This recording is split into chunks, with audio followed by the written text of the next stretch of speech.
నాగేశ్వర గారు నమస్కారం sir. Phone tapping వ్యవహారంలో రాధాకిషన్ రావు వాంగ్మూలంతో సంచలన విషయాలు బయటకు వచ్చాయి సార్. ప్రతిపక్షాల కట్టడికే ఫోన్ ట్యాపింగ్ చేశారు రేవంత్ రెడ్డి, ఈటెల రాజేందర్, బండి సంజయ్, ఆర్ఎస్ ప్రవీణ్ కుమార్, పట్నం మహేందర్ రెడ్డి, మరికొందరు బీఆర్ఎస్ నేతలపై కూడా నిఘా ఉంచామని చెప్పి ఆయన వాంగ్మూలం ఇచ్చారు. సో భారతీయ జనతా పార్టీ ఒక డిమాండ్ చేస్తుంది సార్, బండి సంజయ్ డిమాండ్ చేస్తూ ఉన్నారు. కేసీఆర్ను అరెస్ట్ చేసి ప్రాసిక్యూట్ చేయాలి, ఎమ్మెల్యే పదవికి అనర్హుడిగా ప్రకటించాలి, బీఆర్ఎస్ పార్టీ గుర్తింపును రద్దు చేయాలి అని చెప్పేసి. సో ట్యాపింగ్ కేసు నిరూపితమైతే శిక్ష ఇలాగే ఉంటుందా? బండి సంజయ్ చేస్తున్న ఈ డిమాండ్ ఎంతవరకు? మొదలు ట్యాపింగ్ కేసు నిరూపించక ముందు మనం స్పెక్యులేట్ చేయలేము. అంటే అనర్హత కావాలంటే కనీసం 2 సంవత్సరాలు జైలు శిక్ష పడాలి. సో కేసీఆర్ పాత్ర ఏంటి అనేది తేలకుండా ఆ చర్చలోకి పోలేము. కానీ టెలిఫోన్ ట్యాపింగ్ ఇది వెరీ సీరియస్ క్రైమ్. అందులో రాధాకిషన్ రావు చెప్తున్న వాంగ్మూలమే నిజమైతే కేసీఆర్ ఆదేశాలు లేకుండా జరిగే అవకాశం లేదు. ఎందుకంటే ఏదో ఒక మంత్రి ఆదేశం మేరకు, ఒక నాయకుని ఆదేశం మేరకు ఇంత విస్తృత స్థాయిలో ట్యాపింగ్ జరగదు. ఎందుకంటే ఇందులో మనం చూస్తే కేసీఆర్ను ప్రశ్నించే కీలకమైన విపక్ష నేతల ఫోన్లు ట్యాప్ అయ్యాయి. అది రేవంత్ రెడ్డి కానీ, బండి సంజయ్ కానీ, ఈటెల రాజేందర్. అప్పటికి ఇంకా బీఎస్పీ నాయకుడిగా ఉన్న ఆర్ఎస్ ప్రవీణ్ కుమార్, 2 కేసీఆర్కు విత్ ఇన్ ద పార్టీ తలనొప్పిగా మారిన నేతల ఫోన్లు కూడా ట్యాప్ అయ్యాయి. అది కడియం శ్రీహరి, రాజయ్య, సెంబీపురం రాజు, ఇలా ఎక్కడెక్కడ పట్నం మహేందర్ రెడ్డి, ఎక్కడెక్కడైతే బీఆర్ఎస్లో అంతర్గత కుమ్ములాట్లున్నాయో, సో ఇంటర్నల్ అపోజిషన్ను ఇరుకట పెట్టడానికి, అపోజిషన్ రాజకీయ మూవ్స్, పొలిటికల్ మూవ్స్ను తెలుసుకోవటానికే కాదు, సొంత పార్టీలో జరుగుతున్నటువంటి వ్యవహారాలపైన కూడా కన్నేసినట్లుగా ఈ ట్యాపింగ్ వ్యవహారం చూస్తే అర్థమవుతుంది, ఒకవేళ నిజమైతే. మూడవది, మీడియా సంస్థలపైన, జర్నలిస్టుల పైన కూడా ట్యాపింగ్ చేశారు. ఈ 3 క్లియర్ పొలిటికల్ ఇంటెంట్తో జరిగినటువంటి ట్యాపింగ్. అంతకుముందు వచ్చినటువంటి వివరాల ప్రకారం 4వది వ్యాపారవేత్తలు, పారిశ్రామికవేత్తలు, వాళ్లకు ఇతర రాజకీయ పార్టీలకు ఉన్న సంబంధాలపైన కూడా ఈ ట్యాపింగ్ వాడారు అని. అంటే ఇతర ప్రతిపక్ష పార్టీలకు ఎవరైనా విరాళాలు ఇస్తున్నారా, ఇలాంటివి తెలుసుకోవటానికి కూడా ట్యాపింగ్ వాడారు. 5వది, ఈ టెలిఫోన్ ట్యాపింగ్ను ఉపయోగించుకొని బ్లాక్ మెయిల్లు, బెదిరింపులు, సెటిల్మెంట్లు కూడా జరిగాయి. ఈ 5వది అత్యున్నత రాజకీయ నాయకత్వం ఆదేశాల మేరకు జరగదు. ఇది 4 పనులు చేయమంటే 5వ పని ఆ చేసేవాడు వాన అవసరాలకు కూడా చేసుకుంటాడు. సో అందువల్ల ఒకసారి లైసెన్స్ ఇచ్చాక ఆ లైసెన్స్ అందరూ వాడుకుంటారు. సో అందువల్ల ఒకవేళ ఇది నిజమే అయితే ఖచ్చితంగా కేసీఆర్ లాంటి స్థాయిలో ఆదేశిస్తే తప్ప జరగదు. అంతవరకు నిజమైతే ఇక అందువల్ల వేరే వాళ్ళను ఎవరైనా కేసీఆర్ ఆదేశాలను ఎగ్జిక్యూట్ చేయడమే తప్ప కేసీఆర్కు తెలియకుండా జరిగే అవకాశమే లేదు జరిగితే. ఇంతవరకు బీఆర్ఎస్ రెస్పాన్స్ కూడా స్ట్రాంగ్ కౌంటర్గా లేదు. ఇది జరగలేదు, ఎలాంటి అవకాశం లేదు, రాజకీయ కక్షతో చేస్తున్నారు అనేటువంటి కామెంట్ కన్నా కూడా అసలు ఇది ఏముంది, ఇది చిన్న విషయం అనే రీతిలో బీఆర్ఎస్ నాయకత్వం స్పందిస్తుంది. అందువల్ల వస్తున్నటువంటి ఆరోపణలు, వాటి తీవ్రత, వాటి రాజ్యాంగపరమైన, చట్టపరమైన లోపాలు, రాజ్యాంగపరమైన, చట్టపరమైన అభ్యంతరాలు, వీటిలోకి వెళ్ళడం కన్నా ఇదేదో చాలా చిన్న వ్యవహారంగా, ఫ్లిమ్జీ అంశంగా, ఏదో ఫోన్లు వినడు, ఏదో కింద పోలీసులు చేస్తారు, నాకేం పని అనే యాంగిల్లో మాట్లాడుతున్నారు. అసలు ఇది జరగలేదు, ఇదంతా ఒక అభూత కల్పన, మమ్మల్ని ఇరికించడానికి అధికారంలో ఉన్నవారు చేస్తున్న నాటకం అని బీఆర్ఎస్ వాళ్ళు స్ట్రాంగ్గా కౌంటర్ కూడా చేయలేకపోతున్నారు. ఇది అనుమానాలకు మరింత బలాన్ని చేకూరుస్తుంది. ఒకవేళ ఈ టెలిఫోన్ ట్యాపింగ్ నిజమైతే ఇది ఫండమెంటల్ రైట్స్కు ఉల్లంఘన, రైట్ టు లైఫ్లో భాగమైన రైట్ టు ప్రైవసీకి ఉల్లంఘన. అందువల్ల ఇది వెరీ సీరియస్ కేసుగా ఉంటుంది, చాలా కాన్సిక్వెన్సెస్ ఉంటాయి. అయితే నేరం ఏం జరిగింది, నేర తీవ్రత ఎంత, నేరస్తుడు ఎవరు అనేది ఏది తెలియకుండా రాజకీయ ఊహాగానాలు చేయలేం. ఒక రాజకీయ పార్టీని రద్దు చేయాలంటే పీపుల్స్ రిప్రజెంటేషన్ యాక్ట్ ప్రకారం ప్రొసీజర్ ఉంటుంది. బండి సంజయ్ కోరినట్లు, ఇంకొకరు కోరినట్లు రాజకీయ పార్టీలు రద్దు కావు. అలాగే ఒక రాజకీయ నాయకుడికి అనర్హత వేటు పడాలి అంటే దానికి కూడా ఎస్టాబ్లిష్డ్ ప్రొసీజర్ బై లా ఉంది. ఒక వ్యక్తి తాను గెలిచిన పార్టీకి విప్ ఉల్లంఘిస్తే లేదా voluntarily giving up the membership of the party, ఆ పార్టీ సభ్యత్వాన్ని స్వచ్ఛందంగా వదులుకుంటే అనర్హుడవుతాడు. లేదు, ఇలాంటి కేసుల్లో మినిమం 2 ఏళ్ల జైలు శిక్ష పడాలి. మినిమం 2 ఏళ్ల జైలు శిక్ష పడితేనే డిస్క్వాలిఫై అవుతాడు. సో అందువల్ల అది కూడా కన్విక్ట్ కావాలి, ఆరోపణ కాదు. అక్యూజ్ స్టేజ్లో డిస్క్వాలిఫై కారు. అక్యూజ్ అంటే నిందితులు మాత్రమే. రాహుల్ గాంధీ డిఫమేషన్ కేసులో 2 ఏళ్ల జైలు శిక్ష పడింది కనుక అనర్హత వేటు పడదు. మళ్ళీ అది కూడా కోర్టు ఆపింది అనుకోండి. అది కూడా డిఫమేషన్ కేసులో హైయెస్ట్ పనిష్మెంట్ 2 years. మీకు డిస్క్వాలిఫై కావాలంటే లోయెస్ట్ మినిమం పనిష్మెంట్ అనేది 2 years ఉండాలి. అందుకే రాహుల్ గాంధీకి డిస్క్వాలిఫికేషన్లో కరెక్ట్గా 2 ఏళ్ళు మ్యాక్సిమం పనిష్మెంట్ ఇచ్చారన్న ఆరోపణలు కూడా వచ్చాయి. అందువల్ల అనర్హత వేటు అనేది ఇప్పుడు దానివల్ల అది ఒక రాజకీయపరమైన డిమాండే తప్ప దాంట్లో ఔచిత్యం ఉండదు. ఇప్పుడు అడగాల్సింది, తేలాల్సింది టెలిఫోన్ ట్యాపింగ్ పైన వస్తున్న ఆరోపణలు నిజమెంత, దీనికి బాధ్యత ఎవరిది అని. టీపీసీసీ చీఫ్గా బాధ్యతలు చేపట్టిన తర్వాత రేవంత్ రెడ్డి కాంగ్రెస్ పార్టీని అధికారంలోకి తీసుకురావడంలో ఆయన చాలా కీలక పాత్ర పోషించారు, చాలా అగ్రెసివ్గా ఉంటూ. గతంలో అంతర్గత కుంబులాటలు అవి ఉండేవి, ఆ తర్వాత అంతా కూడా కూల్ చేసి రేవంత్ రెడ్డి సక్సెస్ఫుల్గా తెలంగాణలో కాంగ్రెస్ పార్టీని అధికారంలోకి తీసుకురాగలిగారు. ఇప్పుడు తెలంగాణ ముఖ్యమంత్రిగా రేవంత్ రెడ్డి ఉన్నారు కాబట్టి టీపీసీసీ బాధ్యతలు కూడా ఆయనతోనే ఉన్నాయి కాబట్టి సీతక్కకు టీపీసీసీ చీఫ్ పదవి ఇస్తారనే ప్రచారం జరుగుతోంది సార్. ఒకవేళ ఇదే నిజమైతే కాంగ్రెస్ పార్టీని ఇదే సక్సెస్ కొనసాగించగలుగుతారా సీతక్క? అదే నేను లేదంటే ఈ ప్రచారంలో నిజమెంత?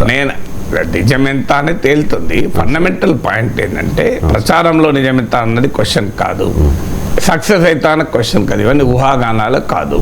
ఫండమెంటల్ పాయింట్ పిసిసి అధ్యక్షులు రకరకాల పేర్లు, వాటి వెనకాలన్న వ్యూహాలేంటి, అది ప్రశ్న. ఇప్పుడు సీతక్క అనే పేరు ముందుకు ఎందుకు వచ్చింది, ఇందులో ఉన్న రాజకీయ వ్యూహం ఏంటి అనేది ప్రశ్న తప్ప ప్రచారంలో నిజం ఉందా లేదా అనేది అది నీకు నియమించేదాకా తెలియదు. సో అందువల్ల ఇందులో ఫండమెంటల్ పాయింట్ పిసిసి అధ్యక్షుడిగా రేవంత్ రెడ్డి ఉండడు. ఎందుకంటే ఆయన ముఖ్యమంత్రిగా ఉన్నాడు కనుక 2 పదవులు సాధారణంగా కాంగ్రెస్ పార్టీలో ఉండవు. అది ఏమైనా ఎక్సెప్షన్ ఉంటే రాహుల్ గాంధీకి ఉంటుంది తప్ప ఇంకెవరికి ఆ ఎక్సెప్షన్ ఉండే అవకాశమే లేదు. సో అందువల్ల అయితే పార్లమెంట్ ఎన్నికలు ఉన్న నేపథ్యంలో రేవంత్ రెడ్డిని పిసిసి అధ్యక్షుడిగా కొనసాగించారు. అందువల్ల ఇప్పుడు రేవంత్ రెడ్డి ప్లేస్లో ఇంకొకరిని పిసిసి అధ్యక్షుడిగా చేయాల్సిందే. ఎవరిని చేయాలి అన్నప్పుడు మొదటి క్వశ్చన్ తేలాల్సింది, రేవంత్ రెడ్డి అనుకూలుని పెడతారా, రేవంత్ రెడ్డి వ్యతిరేకుని పెడతారా, రేవంత్ రెడ్డితో వర్కింగ్ రిలేషన్షిప్, అటు అనుకూలుడు కాదు, రేవంత్ వర్గము కాదు, అలాగే రేవంత్కు పోటీ కాదు, రేవంత్తో కలిసి పనిచేయగలిగేటువంటి నాయకుని పెడతారా, ఇది మొదటిగా తేలాల్సిన అంశం. ఎందుకంటే ముఖ్యమంత్రిగా రేవంత్ రెడ్డి ఉన్నాడు కనుక ఆయనకు కంఫర్ట్ జోన్లో ఉండే పిసిసిని పెడతారా, ఆయనకు పక్కలో బలమయ్యే పిసిసిని పెడతారా, ఇవన్నీ కూడా మనకు తేలాలి. ఎందుకంటే కాంగ్రెస్ పార్టీకి బాగా బలమున్న రోజుల్లో కాంగ్రెస్ పార్టీ ముఖ్యమంత్రులకు పోటీగా ఉండే వాళ్ళను పిసిసిలుగా పెట్టేవాళ్ళు. రాజశేఖర రెడ్డి లాంటి అత్యంత శక్తివంతుడైన నాయకుడు ముఖ్యమంత్రిగా ఉన్నా పిసిసిగా డి శ్రీనివాస్ని పెట్టారు ఎన్నికలకు ముందు. అంటే బ్యాలెన్స్ చేయాలనో లేదా హైకమాండ్ ఎవరిని కట్టడి చేయడమో, హైకమాండ్ ఒక నాయకుడికి పూర్తిగా అధికారం ఇవ్వకూడదనో, ఇలా రకరకాల ఉద్దేశాలు. కానీ ఆ రోజు కాంగ్రెస్ దేశంలో అధికారంలో ఉంది. ఆ పరిస్థితి ఇప్పుడు లేదు కాంగ్రెస్ పార్టీకి. ఎందుకంటే కాంగ్రెస్ అధిష్టానమే బలహీనపడ్డది కనుక కాంగ్రెస్ పార్టీ ముఖ్యమంత్రుల పట్ల ఎలా వైఖరి ఉంటుంది అనేది ఇప్పుడు ఆలోచించాలి. అందువల్ల రేవంత్ రెడ్డికి వ్యతిరేక వర్గం వాళ్ళను పెడితే ఫలానా వాళ్ళు వస్తారు అని పేర్లు ముందుకు వస్తాయి. అనుకూల వర్గం వస్తే సీతక్క పేరు నెంబర్ 1 ఉంటుంది.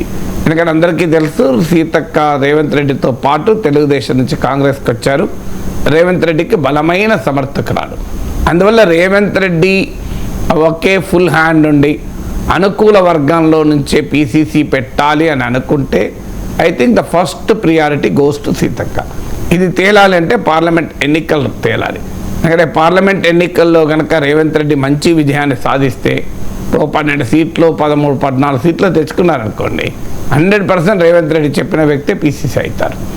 ఇక అలా కాకపోతే అతనితో వర్కింగ్ రిలేషన్షిప్ ఉన్నవాళ్ళు వ్యతిరేకులు కాదు, ఇలా రకరకాల ఫ్యాక్టర్స్ మొదలు తేలాలి. రెండవది తేలాల్సిందంటే సోషల్ కాంబినేషన్. ఆల్రెడీ ముఖ్యమంత్రిగా రెడ్డి ఉన్నాడు, ఉప ముఖ్యమంత్రిగా బట్టి విక్రమార్క ఎస్సీ ఉన్నాడు. సో ఇప్పుడు అందులో కూడా ఎస్సీ మాల, మీకు పిసిసి అనేది మూడవ అతిపెద్ద పదవి. ప్రభుత్వము అధికారంలో ఉంది కాంగ్రెస్ పార్టీ కనుక. సో అధికారంలో ఉన్న కాంగ్రెస్ పార్టీకి ముఖ్యమంత్రి, ఉప ముఖ్యమంత్రి, పిసిసి అధ్యక్షులే ప్రధానమైన వాళ్ళుగా ఉంటారు. ఆ ముగ్గురులో ఇప్పుడు ఒక రెడ్డి ఉన్నాడు, ఒక ఎస్సీ మాల ఉన్నారు కనుక ఈ సోషల్ కాంబినేషన్లో ఎవరు రావచ్చు అనేది. సంపత్ మాదిగ వర్గానికి ఇవ్వాలి, ఎందుకంటే మాదిగలకు సరిగా గుర్తింపు లేదు. డిప్యూటీ చీఫ్ మినిస్టర్ మాలనే, మీకు స్పీకర్ మాలనే, అలాగే నాగర్ కర్నూలు, పెద్దపల్లి లాంటి సీట్లు మాలలకి ఇచ్చారు. 3 ఎస్సీల్లో 2 మాలలకు ఇచ్చారు. ఆ ఒక్కటి కూడా ఉపకులాలకు ఇచ్చారు. మాదిగలకు ఒక్క ఎంపీ సీటు కూడా ఇవ్వలేదు అనేది కాంగ్రెస్ పార్టీ పైన తీవ్రమైన విమర్శలు వస్తున్నాయి వివిధ వర్గాల నుంచి, ముఖ్యంగా బీఆర్ఎస్ నుంచి. అందువల్ల ఆ గ్యాప్ను ఫిలప్ చేయాలి అనుకుంటే, ఎందుకంటే ఒకవైపు బీజేపీ వర్గీకరణ డిమాండ్ ఎత్తుకుంది, కృష్ణ మాదిగ లాంటి వాళ్ళు బీజేపీకి మద్దతుగా ఉన్నారు. బీఆర్ఎస్ కూడా ఆర్ఎస్ ప్రవీణ్ కుమార్ లాంటి నాయకుల్ని ప్రొజెక్ట్ చేస్తోంది. ఈ నేపథ్యంలో తెలంగాణలో మాలల కన్నా మాదిగలు ఎక్కువ. సో ఈ కాంటెక్స్ట్ అంతా చూస్తున్నప్పుడు మాదిగ సామాజిక వర్గానికి చెందిన ఒకరికి ఈ పిసిసి కావాలి అనుకుంటే అప్పుడు దామోదర్ రాజనరసింహనో, సంపత్తో ఇలా ముందుకొస్తారు. లేదు, బీసీలకు సాలినంత గుర్తింపు లేదు అన్న విమర్శకు కూడా కాంగ్రెస్ ఎదుర్కొంటుంది. ఎందుకంటే మంత్రుల్లో, ఎమ్మెల్యేలో అత్యధికులు రెడ్లు, మీకు మంత్రుల్లో కూడా గణనీయమైన సంఖ్య రెడ్లే ఉన్నారు. సో అందువల్ల బీసీలకు సరిగా రిప్రజెంటేషన్ ఇవ్వకపోతే నష్టపోతాం. ఎందుకంటే క్లియర్గా బీజేపీలోనో ప్రముఖ బీసీ నేతలు కనబడుతున్నారు. బండి సంజయ్ కానీ, ఈటల రాజేందర్ కానీ. మీరు వివిధ ప్రీ పోల్ సర్వేలు, పోస్ట్ పోల్ సర్వేలకు కూడా క్లియర్గా బీసీ ఓటర్లు బీజేపీకి ఎక్కువ ప్రాబల్యం ఉంది. సో అందువల్ల బీసీ ఓటర్లను బీజేపీ అట్రాక్ట్ చేస్తుంది కనుక దానికి కౌంటర్గా బీసీ ముఖ్యమంత్రి కూడా అన్నారు. సో అందువల్ల బీసీలకు రిప్రజెంటేషన్ ఇవ్వాలి అనుకున్నప్పుడు మధు యాష్కి గౌడ్ లాంటి వాళ్ళు, లేకుంటే మహేష్ కుమార్ గౌడ్ ఎమ్మెల్సీగా ఇటీవల అయ్యారు. సో ఇలాంటి నాయకులు కొంతమంది పేర్లు ముందుకు వస్తున్నాయి బీసీ నాయకులు అయినప్పుడు. సో ఇలా మొదలు తేలాల్సింది. సో జగ్గారెడ్డి లాంటి వాళ్ళు, కోమటిరెడ్డి రాజగోపాల్ రెడ్డి లాంటి వాళ్ళు బలమైన నాయకులు. వాళ్ళు నిజంగా వాళ్ళకు సామాజిక వర్గమే అడ్డంకి తప్ప వేరే అడ్డంకి ఏమీ లేదు. కానీ రేవంత్ రెడ్డి సీఎంగా ఉండగా పిసిసి అధ్యక్షుడు కూడా మరో రెడ్డినే పెడతారని అనుకోను. ఎందుకంటే కాంగ్రెస్ పార్టీ కానీ ఏ రాజకీయ పార్టీ కానీ ఆ సోషల్ ఇంజనీరింగ్ను బ్యాలెన్స్ చేస్తూ ఉంటుంది వివిధ సామాజిక వర్గాలు. అందువల్ల కోమటిరెడ్డి రాజగోపాల్ రెడ్డి వాస్తవంగా మంత్రి ఎక్స్పెక్ట్ చేస్తున్నాడు. కానీ సోదరుడు కోమటిరెడ్డి వెంకటరెడ్డి మంత్రిగా ఉన్నాడు కనుక ఆయనకు నష్టం జరుగుతోంది. అందువల్ల ఆయన పిసిసి ప్రెసిడెంట్ అడుగుతున్నాడు. అలాగే జగ్గారెడ్డి ఓడిపోయినా కూడా కాంగ్రెస్లో ప్రముఖ నాయకుడు కనుక ఆయన అడుగుతున్నాడు. సో అయితే వీళ్ళిద్దరిలోకి అవకాశం రావడానికి అడ్డంకి సోషల్ ఈక్వేషన్సే. అందువల్ల ఈ సామాజిక సమీకరణలు కూడా కాంగ్రెస్ పార్టీ నిర్ణయించుకోవాలి ఎవరు అని. సో ఎవరికి మనము ఏ సామాజిక సమీకరణ ఆధారంగా ఇవ్వాలని. ఇక మూడవది ఇండివిజువల్ ఆస్పిరేషన్స్, అంటే వ్యక్తులుగా ఉండేటువంటి వారి రాజకీయ ఆకాంక్షలు కూడా ఉంటాయి. అందులో ముఖ్యమైనది డిప్యూటీ చీఫ్ మినిస్టర్ బట్టి విక్రమార్క. ఎందుకంటే ఆయన ముఖ్యమంత్రి పదవికే పోటీ పడ్డాడు, కానీ అధిష్టానం రేవంత్ రెడ్డి వైపుగా మొగ్గు చూపింది. అప్పుడు ఆయన డిప్యూటీ చీఫ్ మినిస్టర్గా ఇచ్చారు. అప్పుడే రేవంత్ రెడ్డి ప్రపోజల్గా వచ్చినట్టు వార్తల్లో చదివాం. ఒక్కరే కాదు డిప్యూటీ చీఫ్ మినిస్టర్, ఆంధ్రప్రదేశ్ తరహాలో మీకు 4-5 డిప్యూటీ చీఫ్ మినిస్టర్, ఒక ఎస్టీ సీతక్కను, ఒక ముస్లింను, ఒక బీసీని పొన్నం ప్రభాకర్, ఇలా ఒక ఎస్సీ, ఇలా వివిధ సామాజిక వర్గాలకు చెందిన వారిని డిప్యూటీ చీఫ్ మినిస్టర్గా ఉంచాలి అని ఒక ప్రతిపాదన కూడా వచ్చింది. దానికి బట్టి విక్రమార్క అంగీకరించకపోవడం, ఎందుకంటే ఆయన గుర్తింపు తగ్గుతుంది కనుక ఆయన అంగీకరించలేదని కూడా వార్తలు వచ్చాయి. ఇప్పుడు ఆయన కర్ణాటక తరహాలో అక్కడ ఉప ముఖ్యమంత్రిగా డీకే శివకుమార్, ముఖ్యమంత్రి పదవికి పోటీ పడిన వ్యక్తి ఉన్నాడు కనుక, డీకే శివకుమార్కి పిసిసి ఉంది కనుక కర్ణాటక ఫార్ములా లాగా తెలంగాణలో కూడా ముఖ్యమంత్రి రేవంత్ రెడ్డి ఉన్నాడు కనుక డిప్యూటీ చీఫ్ మినిస్టర్ పిసిసి ప్రెసిడెంట్గా బట్టి విక్రమార్కను కావాలని ఆయన అడుగుతున్నారు. అది జరిగితే రేవంత్ కన్నకు బట్టి విక్రమార్కకు మధ్య ఉండేటువంటి బ్యాలెన్స్ అది కాస్త బట్టి విక్రమార్క వైపు ఇంకా మొగ్గు పడుతుంది. ఎందుకంటే డిప్యూటీ చీఫ్ మినిస్టరే కాదు, పిసిసి ప్రెసిడెంట్ అయితే అది ఆటోమేటిక్గా రేవంత్కు కాస్త ఎక్కువ చెక్ అవుతుంది. అందువల్ల అది రేవంత్ రెడ్డి అంగీకరిస్తాడా, కాంగ్రెస్ పార్టీ ముఖ్యమంత్రి అసెంబ్లీ ఎన్నికల్లో విజయం సాధించడానికి నాయకత్వం వహించి పార్లమెంట్ ఎన్నికల్లో బెటర్ పర్ఫార్మెన్స్ ఉంటే అందుకు కారణమైన ముఖ్యమంత్రికి ఉప ముఖ్యమంత్రికి మధ్య ఉండే బ్యాలెన్స్లో బట్టి విక్రమార్క పట్ల అంత మొగ్గు చూపుతుందో చూడాలి. ఎందుకంటే కర్ణాటక వేరు, కర్ణాటక ఎన్నికల గెలుపులో సిద్ధరామయ్య పాత్ర ఎంతుందో అంత ఈక్వల్గా లేదంటే ఎక్కువగా డికే శివకుమార్ పాత్ర ఉంది. సో అందువల్ల ఆ రకమైన కాంబినేషన్ కర్ణాటకలో ఉండాల్సి వచ్చింది. ఆ కాంబినేషన్ తెలంగాణలో ఉంటుందా? సో ఇలాంటి అనేక ప్రశ్నలు ఉన్నాయి. అయితే బట్టి విక్రమార్క సతీమణికి ఎంపీ అడిగారు, కానీ అది సాధ్యం కాలేదు. అందువల్ల మరి ఆయన ఈ కంపెన్సేషన్గా అటు ముఖ్యమంత్రి పదవి రాలేదు, సతీమణికి ఎంపీ టికెట్ రాలేదు కనుక తనకు పీసీసీ ఇవ్వాలని అడుగుతున్నారు అని. సో అందువల్ల ఈ సోషల్ కాంబినేషన్లు, ఇండివిజువల్ కాంబినేషన్లు, ముఖ్యమంత్రితో ఉండే రిలేషన్షిప్, వీటన్నిటినీ కూడా బ్యాలెన్స్ చేసుకొని పీసీసీ ఎంపిక చేస్తారు. దీంతో పాటు పాపులర్గా పర్సెప్షన్ ఏంటి అంటే తెలంగాణ సమాజానికి ప్రజలకు ఏ రకమైన మెసేజ్ పంపుతారు. అందువల్ల ఈ సామాజిక ఈక్వేషన్స్లో సీతక్క పేరు ముందుకు రావడం ఒక రకంగా రేవంత్ పవర్ఫుల్ వ్యూహం అది. ఎందుకంటే ఒక ఎస్టీ ఉమెను, చాలా డైనమిక్గా పేరున్న లీడరు. నేషనల్ మీడియాలో అయితే నేను అది ఎన్ని పేపర్లు మ్యాగజైన్లో చదివాను, వెబ్సైట్లు, జాతీయ మీడియాలో ఒక రకంగా స్టార్ సీతక్క అంటే. ఎందుకంటే ఆమె నేపథ్యం ఒక పేద ఆదివాసీ నేపథ్యం నుంచి వచ్చి నక్సలైట్ బలగాల్లో పనిచే సాయుధ బల స్క్వాడ్లో పనిచేసి మెయిన్ స్ట్రీమ్లోకి వచ్చి ఒక ఎంపీగా ఆమె కరోనా టైంలో చేసిన కృషి కూడా బాగా హైలైట్ అయింది. సో అందువల్ల ఆమెకున్నటువంటి పాపులర్ ఇమేజ్, అందులో ఒక ఎదిగి వచ్చిన ఎస్టీ ఉమెన్ లీడర్ ఆ స్థాయిలో ఉండడం మామూలు కాదు. మీకు దేశం మొత్తం మీద కూడా అలాంటి నాయకులు దొరకడం కూడా చాలా అరుదు. మీకు బాబు జగజీవన్ రామ్ కూతురు కనుక లోక్సభకు స్పీకర్ కాగలిగారు, మీరా కుమార్ లాంటి వాళ్ళు. సో అందువల్ల ఏదైనా ఫ్యామిలీ నేపథ్యం ఉంటే ఇలాంటి అణగారిన వర్గాల నేపథ్యం ఉన్న వాళ్ళు రాగలరు.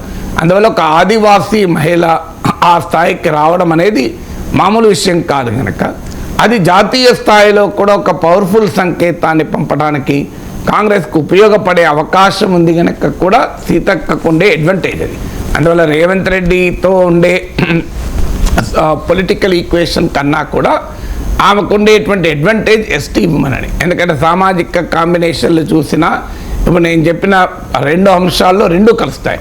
ముఖ్యమంత్రితో ఉండేటువంటి రిలేషన్షిప్ ఇబ్బంది ఉండదు, పొలిటికల్గా ఇద్దరు మధ్య బెటర్ రిలేషన్స్ ఉన్నాయి కనుక ఆ సమస్య ఇక్కడ ఉండదు. ముఖ్యమంత్రికి పక్కలో బల్లవయ్యే స్కోపే లేదు. ఎందుకంటే రేవంత్ వర్గకు అనుకూలమైనటువంటి నాయకురాలుగానే ఆమెకు పేరు. సో అందులో సోషల్ ఈక్వేషన్ కూడా కలిసి వస్తుంది. సామాజికంగా చూసినా బీసీ, ఎస్సీ, మైనారిటీ, వీటికన్నా ఎస్టీ, ఆదివాసీ, ఉమెన్ ఇన్ని కాంబినేషన్లు కలిసాక ఆమెకుండే అడ్వాంటేజ్ ఆమెకు ఉంటుంది. బట్ ఆమె మరి అధిష్టానం ఏ ఫార్ములాని ఎంచుకుంటుందో చూడాలి. టీపీసీసీ చీఫ్గా బాధ్యతలు చేపట్టిన తర్వాత రేవంత్ రెడ్డి కాంగ్రెస్ పార్టీని అధికారంలోకి తీసుకురావడంలో ఆయన చాలా కీలక పాత్ర పోషించారు, చాలా అగ్రెసివ్గా ఉంటూ. గతంలో అంతర్గత కుంబులాటలు అవి ఉండేవి, ఆ తర్వాత అంతా కూడా కూల్ చేసి రేవంత్ రెడ్డి సక్సెస్ఫుల్గా తెలంగాణలో కాంగ్రెస్ పార్టీని అధికారంలోకి తీసుకురాగలిగారు. ఇప్పుడు తెలంగాణ ముఖ్యమంత్రిగా రేవంత్ రెడ్డి ఉన్నారు కాబట్టి టీపీసీసీ బాధ్యతలు కూడా ఆయనతోనే ఉన్నాయి కాబట్టి సీతక్కకు టీపీసీసీ చీఫ్ పదవి ఇస్తారనే ప్రచారం జరుగుతోంది సార్. ఒకవేళ ఇదే నిజమైతే కాంగ్రెస్ పార్టీని ఇదే సక్సెస్ కొనసాగించగలుగుతారా సీతక్క? అదే నేను లేదంటే ఈ ప్రచారంలో నిజమెంత? నిజమెంత అనేది తేలుతుంది. ఫండమెంటల్ పాయింట్ ఏంటంటే ప్రచారంలో నిజమెంత అన్నది క్వశ్చన్ కాదు, సక్సెస్ అవుతా అన్న క్వశ్చన్ కాదు, ఇవన్నీ ఊహాగానాలు కాదు. ఫండమెంటల్ పాయింట్ పిసిసి అధ్యక్షులు రకరకాల పేర్లు, వాటి వెనకాలన్న వ్యూహాలేంటి, అది ప్రశ్న. ఇప్పుడు సీతక్క అనే పేరు ముందుకు ఎందుకు వచ్చింది? ఇందులో ఉన్న రాజకీయ వ్యూహం ఏంటి అనేది ప్రశ్న తప్ప ప్రచారంలో నిజం ఉందా లేదా అనేది అది నీకు నియమించేదాకా తెలియదు. సో అందువల్ల ఇందులో ఫండమెంటల్ పాయింట్ పిసిసి అధ్యక్షుడిగా రేవంత్ రెడ్డి ఉంటాడు. ఎందుకంటే ఆయన ముఖ్యమంత్రిగా ఉన్నాడు కనుక 2 పదవులు సాధారణంగా కాంగ్రెస్ పార్టీలో ఉండవు. అది ఏమైనా ఎక్సెప్షన్ ఉంటే రాహుల్ గాంధీకి ఉంటుంది తప్ప ఇంకెవరికి ఆ ఎక్సెప్షన్ ఉండే అవకాశమే లేదు. సో అందువల్ల అయితే పార్లమెంట్ ఎన్నికలు ఉన్న నేపథ్యంలో రేవంత్ రెడ్డిని పిసిసి అధ్యక్షుడిగా కొనసాగించారు. అందువల్ల ఇప్పుడు రేవంత్ రెడ్డి ప్లేస్లో ఇంకొకరిని పిసిసి అధ్యక్షుడిగా చేయాల్సిందే. ఎవరిని చేయాలి అన్నప్పుడు మొదటి క్వశ్చన్ తేలాల్సింది, రేవంత్ రెడ్డి అనుకూలుని పెడతారా, రేవంత్ రెడ్డి వ్యతిరేకుని పెడతారా, రేవంత్ రెడ్డితో వర్కింగ్ రిలేషన్షిప్ అటు అనుకూలుడు కాదు, రేవంత్ వర్గము కాదు, అలాగే రేవంత్కు పోటీ కాదు, రేవంత్తో కలిసి పనిచేయగలిగేటువంటి నాయకుడిని పెడతారా, ఇది మొదటిగా తేలాల్సిన అంశం. ఎందుకంటే ముఖ్యమంత్రిగా రేవంత్ రెడ్డి ఉన్నాడు కనుక ఆయనకు కంఫర్ట్ జోన్లో ఉండే పిసిసిని పెడతారా, ఆయనకు పక్కలో బలమయ్యే పిసిసిని పెడతారా, ఇవన్నీ కూడా మనకు తేలాలి. ఎందుకంటే కాంగ్రెస్ పార్టీకి బాగా బలమున్న రోజుల్లో కాంగ్రెస్ పార్టీ ముఖ్యమంత్రులకు పోటీగా ఉండే వాళ్ళను పిసిసిలుగా పెట్టేవాళ్ళు. రాజశేఖర్ రెడ్డి లాంటి అత్యంత శక్తివంతుడైన నాయకుడు ముఖ్యమంత్రిగా ఉన్నా పిసిసిగా డి శ్రీనివాసుని పెట్టారు ఎన్నికలకు ముందు.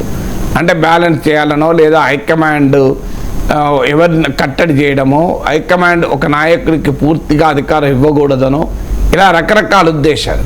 కానీ ఆ రోజు కాంగ్రెస్ దేశంలో అధికారంలో ఉంది. ఆ పరిస్థితి ఇప్పుడు లేదు కాంగ్రెస్ పార్టీకి.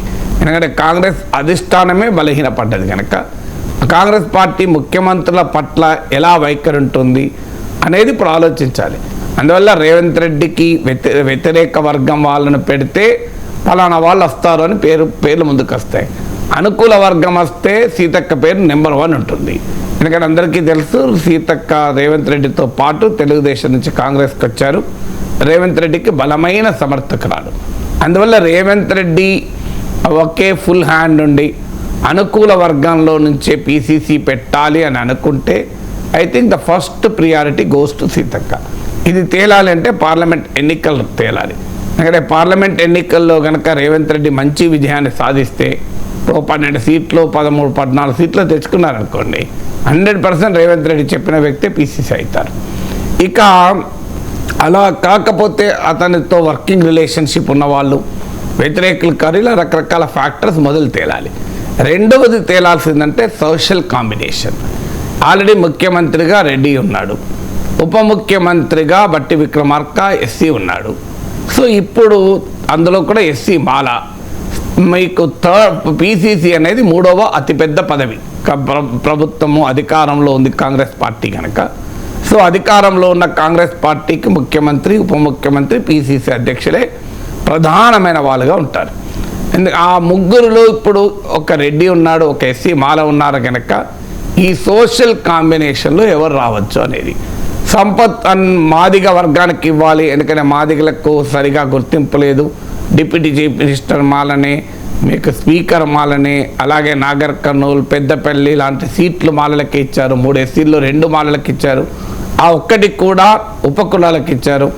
మాదిగలకు ఒక్క ఎంపీ సీటు కూడా ఇవ్వలేదు అనేది కాంగ్రెస్ పార్టీ పైన తీవ్రమైన విమర్శలు వస్తున్నాయి వివిధ వర్గాల నుంచి, ముఖ్యంగా బీఆర్ఎస్ నుంచి.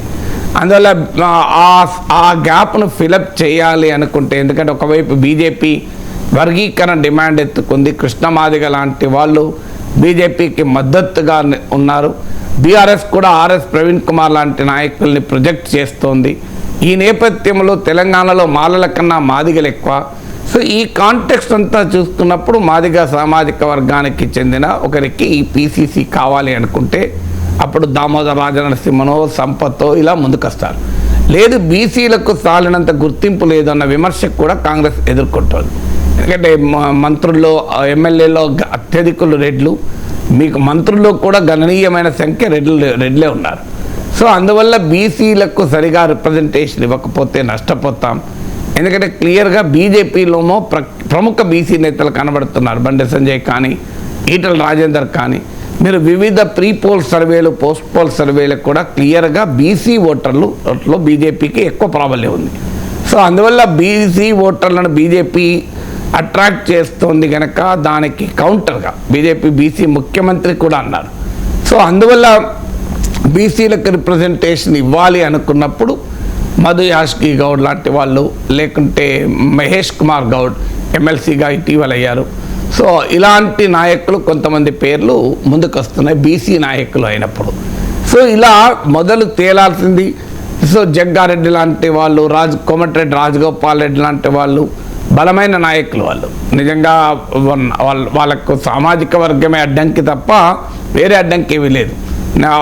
కానీ రేవంత్ రెడ్డి సీఎంగా ఉండగా పిసిసి అధ్యక్షుడు కూడా మరో రెడ్డినే పెడతారని అనుకోను. ఎందుకంటే కాంగ్రెస్ పార్టీ కానీ ఏ రాజకీయ పార్టీ కానీ ఆ సోషల్ ఇంజనీరింగ్ను బ్యాలెన్స్ చేస్తూ ఉంటుంది వివిధ సామాజిక వర్గాలు. అందువల్ల కోమటిరెడ్డి రాజగోపాల్ రెడ్డి వాస్తవంగా మంత్రి ఎక్స్పెక్ట్ చేస్తున్నాడు.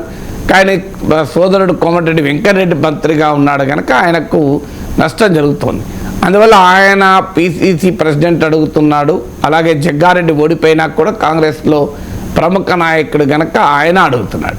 సో అయితే వీళ్ళిద్దరిలోకి అవకాశం రావడానికి అడ్డంకి సోషల్ ఈక్వేషన్సే. అందువల్ల ఈ సామాజిక సమీకరణలు కూడా కాంగ్రెస్ పార్టీ నిర్ణయించుకోవాలి ఎవరు అని. సో ఎవరికి మనము ఏ సామాజిక సమీకరణ ఆధారంగా ఇవ్వాలని. ఇక మూడవది ఇండివిజువల్ ఆస్పిరేషన్స్, అంటే వ్యక్తులుగా ఉండేటువంటి వారి రాజకీయ ఆకాంక్షలు కూడా ఉంటాయి. అందులో ముఖ్యమైనది డిప్యూటీ చీఫ్ మినిస్టర్ బట్టి విక్రమార్క. ఎందుకంటే ఆయన ముఖ్యమంత్రి పదవికే పోటీ పడ్డాడు, కానీ అధిష్టానం రేవంత్ రెడ్డి వైపుగా మొగ్గు చూపింది. అప్పుడు ఆయన డిప్యూటీ చీఫ్ మినిస్టర్గా ఇచ్చారు. అప్పుడే రేవంత్ రెడ్డి ప్రపోజల్గా వచ్చినట్టు వార్తల్లో చదివాం. ఒక్కరే కాదు డిప్యూటీ చీఫ్ మినిస్టర్, ఆంధ్రప్రదేశ్ తరహాలో మీకు 4-5 డిప్యూటీ చీఫ్ మినిస్టర్, ఒక ఎస్టీ సీతక్కను, ఒక ముస్లింను, ఒక బీసీని పొన్నం ప్రభాకర్, ఇలా ఒక ఎస్సీ, ఇలా వివిధ సామాజిక వర్గాలకు చెందిన వారిని డిప్యూటీ చీఫ్ మినిస్టర్గా ఉంచాలి అని ఒక ప్రతిపాదన కూడా వచ్చింది. దానికి బట్టి విక్రమార్క అంగీకరించకపోవడం, ఎందుకంటే ఆయన గుర్తింపు తగ్గుతుంది కనుక ఆయన అంగీకరించలేదని కూడా వార్తలు వచ్చాయి. ఇప్పుడు ఆయన కర్ణాటక తరహాలో అక్కడ ఉప ముఖ్యమంత్రిగా డీకే శివకుమార్, ముఖ్యమంత్రి పదవికి పోటీ పడిన వ్యక్తి ఉన్నాడు కనుక, డీకే శివకుమార్కి పిసిసి ఉంది కనుక, కర్ణాటక ఫార్ములా లాగా తెలంగాణలో కూడా ముఖ్యమంత్రి రేవంత్ రెడ్డి ఉన్నాడు కనుక డిప్యూటీ చీఫ్ మినిస్టర్ పిసిసి ప్రెసిడెంట్గా బట్టి విక్రమార్కను కావాలని అడుగుతున్నారు. అది జరిగితే రేవంత్ కన్నకు బట్టి విక్రమార్కకు మధ్య ఉండేటువంటి బ్యాలెన్స్ అది కాస్త బట్టి విక్రమార్క వైపు ఇంకా మొగ్గు పడుతుంది. ఎందుకంటే డిప్యూటీ చీఫ్ మినిస్టరే కాదు పిసిసి ప్రెసిడెంట్ అయితే అది ఆటోమేటిక్గా రేవంత్కు కాస్త ఎక్కువ చెక్ అవుతుంది. అందువల్ల అది రేవంత్ రెడ్డి అంగీకరిస్తాడా? కాంగ్రెస్ పార్టీ ముఖ్యమంత్రి అసెంబ్లీ ఎన్నికల్లో విజయం సాధించడానికి నాయకత్వం వహించి పార్లమెంట్ ఎన్నికల్లో బెటర్ పర్ఫార్మెన్స్ ఉంటే అందుకు కారణమైన ముఖ్యమంత్రికి ఉప ముఖ్యమంత్రికి మధ్య ఉండే బ్యాలెన్స్లో బట్టి విక్రమార్క పట్ల అంత మొగ్గు చూపుతుందో చూడాలి. ఎందుకంటే కర్ణాటక వేరు, కర్ణాటక ఎన్నికల గెలుపులో సిద్ధరామయ్య పాత్ర ఎంతుందో అంత ఈక్వల్గా లేదంటే ఎక్కువగా డీకే శివకుమార్ పాత్ర ఉంది. సో అందువల్ల ఆ రకమైన కాంబినేషన్ కర్ణాటకలో ఉండాల్సి వచ్చింది. ఆ కాంబినేషన్ తెలంగాణలో ఉంటుందా? సో ఇలాంటి అనేక ప్రశ్నలు ఉన్నాయి. అయితే బట్టి విక్రమార్క సతీమణికి ఎంపీ అడిగారు, కానీ అది సాధ్యం కాలేదు. అందువల్ల మరి ఆయన ఈ కంపెన్సేషన్గా అటు ముఖ్యమంత్రి పదవి రాలేదు, సతీమణికి ఎంపీ టికెట్ రాలేదు కనుక తనకు పిసిసి ఇవ్వాలని అడుగుతున్నారు అని. సో అందువల్ల ఈ సోషల్ కాంబినేషన్లు, ఇండివిజువల్ కాంబినేషన్లు, ముఖ్యమంత్రితో ఉండే రిలేషన్షిప్, వీటన్నిటినీ కూడా బ్యాలెన్స్ చేసుకొని పిసిసి ప్రెసిడెంట్ని ఎంపిక చేస్తారు. దీంతో పాటు పాపులర్గా పర్సెప్షన్ ఏంటి అంటే తెలంగాణ సమాజానికి ప్రజలకు ఏ రకమైన మెసేజ్ పంపుతారు. అందువల్ల ఈ సామాజిక ఈక్వేషన్స్లో సీతక్క పేరు ముందుకు రావడం ఒక రకంగా రేవంత్ పవర్ఫుల్ వ్యూహం అది. ఎందుకంటే ఒక ఎస్టీ ఉమెను, చాలా డైనమిక్గా పేరున్న లీడరు. నేషనల్ మీడియాలో అయితే నేను ఎన్ని పేపర్లు మ్యాగజైన్లో చదివాను, వెబ్సైట్లు, జాతీయ మీడియాలో ఒక రకంగా స్టార్ సీతక్క అంటే. ఎందుకంటే ఆమె నేపథ్యం ఒక పేద ఆదివాసీ నేపథ్యం నుంచి వచ్చి నక్సలైట్ బలగాల్లో పనిచే సాయుధ స్క్వాడ్లో పనిచేసి మెయిన్ స్ట్రీమ్లోకి వచ్చి ఒక ఎంపీగా ఆమె కరోనా టైంలో చేసిన కృషి కూడా బాగా హైలైట్ అయింది. సో అందువల్ల ఆమెకున్నటువంటి పాపులర్ ఇమేజ్, అందులో ఒక ఎదిగి వచ్చిన ఎస్టీ ఉమెన్ లీడర్ ఆ స్థాయిలో ఉండడం మామూలు కాదు. మీకు దేశం మొత్తం మీద కూడా అలాంటి నాయకులు దొరకడం కూడా చాలా అరుదు. మీకు బాబు జగజీవన్ రామ్ కూతురు వెనక లోక్సభకు స్పీకర్ కాగలిగారు మీరా కుమార్ లాంటి వాళ్ళు. సో అందువల్ల ఏదైనా ఫ్యామిలీ నేపథ్యం ఉంటే ఇలాంటి అణగారిన వర్గాల నేపథ్యం ఉన్న వాళ్ళు రాగలరు. అందువల్ల ఒక ఆదివాసీ మహిళ ఆ స్థాయికి రావడం అనేది మామూలు విషయం కాదు కనుక అది జాతీయ స్థాయిలో కూడా ఒక పవర్ఫుల్ సంకేతాన్ని పంపడానికి కాంగ్రెస్కు ఉపయోగపడే అవకాశం ఉంది కనుక కూడా సీతక్కకు ఉండే అడ్వాంటేజ్ అది. అందువల్ల రేవంత్ రెడ్డితో ఉండే పొలిటికల్ ఈక్వేషన్ కన్నా కూడా ఆమెకు ఉండేటువంటి అడ్వాంటేజ్ ఎస్టీ ఉమెన్ అని. ఎందుకంటే సామాజిక కాంబినేషన్లు చూసినా ఇప్పుడు నేను చెప్పిన 2 అంశాల్లో 2 కలుస్తాయి. ముఖ్యమంత్రితో ఉండేటువంటి రిలేషన్షిప్ ఇబ్బంది ఉండదు, పొలిటికల్గా ఇద్దరు మధ్య బెటర్ రిలేషన్స్ ఉన్నాయి కనుక ఆ సమస్య ఇక్కడ ఉండదు. ముఖ్యమంత్రికి పక్కలో బల్లవయ్యే స్కోపే లేదు, ఎందుకంటే రేవంత్ వర్గకు అనుకూలమైనటువంటి నాయకురాలుగానే ఆమెకు పేరు. సో అందులో సోషల్ ఈక్వేషన్ కూడా కలిసి వస్తుంది. సామాజికంగా చూసినా బీసీ, ఎస్సీ, మైనారిటీ, వీటికన్నా ఎస్టీ, ఆదివాసీ, ఉమెన్ ఇన్ని కాంబినేషన్లు కలిసాక ఆమెకుండే అడ్వాంటేజ్ ఆమెకు ఉంటుంది. బట్ ఆమె మరి అధిష్టానం ఏ ఫార్ములాని ఎంచుకుంటుందో చూడాలి. తెలంగాణలో అసెంబ్లీ ఎన్నికలు పూర్తయ్యాయి, ఇప్పుడు లోక్సభ ఎన్నికలు కూడా పూర్తయ్యాయి. నెక్స్ట్ స్థానిక సంస్థల ఎన్నికలు. అధికారంలో ఏ పార్టీ ఉంటే ఆ పార్టీతో సత్సంబంధాలు కొనసాగించే ఎంఐఎంతో ఈ స్థానిక సంస్థల ఎన్నికల్లో కాంగ్రెస్ పార్టీ అవగాహన ఉంటుందనే ప్రచారం జరుగుతోంది సార్. సత్సంబంధాలకు కాదు, పరోక్ష పొత్తే ఉంటుంది. సత్సంబంధాలు రాజకీయ పార్టీల మీద ఉండడంలో ఆశ్చర్యం లేదు. ఎవరు అధికారం ఉంటే వారితో పరోక్షంగా పొత్తు ఉంటుంది. అందరికీ తెలుసు ఆ పొత్తు. హైదరాబాదులో తమ ఓల్డ్ సిటీ డామినేషన్ను అధికారంలో ఉన్న పార్టీ ముట్టుకోవద్దు. అందుకు బదులుగా తెలంగాణలోని ఇతర ప్రాంతాల్లో అధికారంలో ఉన్న పార్టీకి ఎంఐఎం సహకరిస్తుంది. ఇది 2004, 2014లో కాంగ్రెస్ పార్టీ పట్ల అనుసరించిన వైఖరి. ఒక కిరణ్ కుమార్ రెడ్డి ముఖ్యమంత్రి అయిన సమయంలో మినహా మిగతా సమయం అంతా ఇదే వైఖరి అనుసరించారు. 2014 నుంచి 2024 వరకు బీఆర్ఎస్ కూడా అదే అంశాన్ని అంకరించారు. సో ఒక్కసారి అంటే ఈ ఉడంబడికలో భాగమే ఇక ముస్లింలకు సంబంధించినటువంటి ఏ అంశమైనా ఓవైసీ నిర్ణయాలకే పట్టే ఉంటుంది. నాకు ఇప్పటికి గుర్తు, నేను తెలంగాణ వచ్చాక రాష్ట్ర అవార్డుల కమిటీలో నన్ను కూడా పెట్టాను ఎంపిక చేసడానికి జ్యూరీలో. సో ఆడ ఉర్దూ కవి ఎవరికి ఇవ్వాలి అన్నప్పుడు చాలా ఓపెన్గానే చెప్పారు కమిటీలోని పెద్దలు, సార్ ఇది ఓవైసీ రికమెండేషను, సీఎం గారు ఓవైసీని అడిగి నిర్ణయం తీసుకోమన్నారు అని. సో అని ఓవైసీకి ఫోన్ చేసి, మా కమిటీ మీటింగ్ జరుగుతుండగా ఓవైసీకి ఫోన్ చేసి ఎవరికి ఇవ్వాలని ఆయన చెప్పిన వ్యక్తికి ఉర్దూ కవిగా అవార్డు ఇచ్చారు. అలా ఉంటుంది ఓవైసీ డామినేషన్ అనేది. నేను ప్రత్యక్ష సాక్షిని. ఓవైసీ ఏ రకమైన ఇన్ఫ్లుయెన్స్ ఉంటుందో కేసీఆరే చెప్పాడు, ఓవైసీని అడిగి నిర్ణయించాడు అని. ఓవైసీని అడిగి నిర్ణయించాడు, మేము కమిటీ వల్ల సపోర్ట్ కొట్టాము. సో ఆ రకంగా ఉంటుంది రాజకీయాల్లో. అసలు అందువల్ల ఓవైసీ ఆధిపత్యం అనేది అందరికీ తెలిసి విషయం. సో అందుకే ఇప్పుడు కానీ ఇటీవల కాలంలో ఎంఐఎం హైదరాబాద్ దాటి కూడా స్థానిక సంస్థల్లో పోటీ చేస్తుంది. ఇప్పుడు కరీంనగర్లో, నిజామాబాద్ కార్పొరేషన్లో కూడా ఎంఐఎంకి ఒక బలమైనటువంటి రిప్రజెంటేషన్ కూడా ఉంది. సో అందువల్ల హైదరాబాదులో పవర్ షేరింగ్ ఉంటుందా, లేదా కాంగ్రెస్ పార్టీకి గతంలో బీఆర్ఎస్కు ఉన్నన్ని సీట్లు వచ్చే అవకాశం ఉందా ఇప్పుడు? ఎందుకంటే అసెంబ్లీ ఎన్నికల్లో కూడా కాంగ్రెస్ పార్టీ రాష్ట్రమంతా గెలిచింది, కానీ జిహెచ్ఎంసీ ఏరియాలో గెలవలేదు. జిహెచ్ఎంసీ ఏరియాలో బీఆర్ఎస్ తిరుగులేని ఆధిపత్యాన్ని ప్రదర్శించింది. అసెంబ్లీ ఎన్నికల్లో పోటీ బీఆర్ఎస్ వర్సెస్ బీజేపీగా ఉంది. పార్లమెంట్ ఎన్నికలకున్న ప్రత్యేకత, జాతీయ ఎన్నికలు గనక బీఆర్ఎస్ వెనక్కి తగ్గి బీజేపీ వర్సెస్ కాంగ్రెస్గా రాజకీయం మారింది. కానీ స్థానిక సంస్థల్లో బీజేపీ ఆ రకమైన ప్రభావం చూపగలదా? ఎందుకంటే బీజేపీకి ఎంపీ సీట్లు గెలుచుకున్నా లోకల్ లీడర్షిప్ లేదు.